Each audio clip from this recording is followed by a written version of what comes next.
Well, I couldn't believe my ears last week.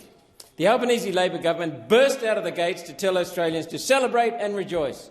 Wages have gone up 0.8% for the quarter. The Treasurer and Prime Minister tell us, pop the champagne bottles. Just ignore the fact that inflation has gone up 1% for the same quarter. That means everyone has gone backwards an average 0.2%. Backwards.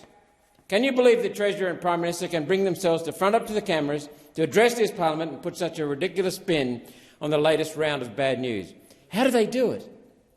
How does the Labor Party keep telling Australians we've never had it better while Australians struggle through the worst cost of living crisis in modern history? The GDP is treading water. It's barely staying out of technical recession. How? How is it staying out? Thanks to 1 million fresh migrant arrivals in just 2 years, boosting official gross domestic product GDP to just barely over the recession threshold. Meanwhile, let's look at how everyday Australians are faring.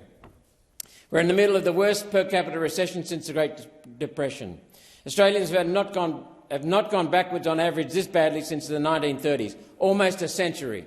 And what is the Liberal-Labor Uniparty's answer to this? The Uniparty will continue to send our natural resources overseas for China to use building solar panels that China sells back to us.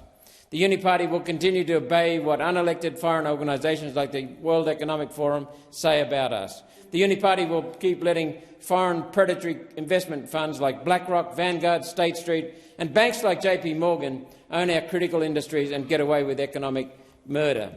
The Uniparty will continue to let too many new arrivals into our country before we have the necessary housing and services, prolonging the housing crisis that the Uniparty created over recent decades. The housing crisis was not overnight, it's been cultivated.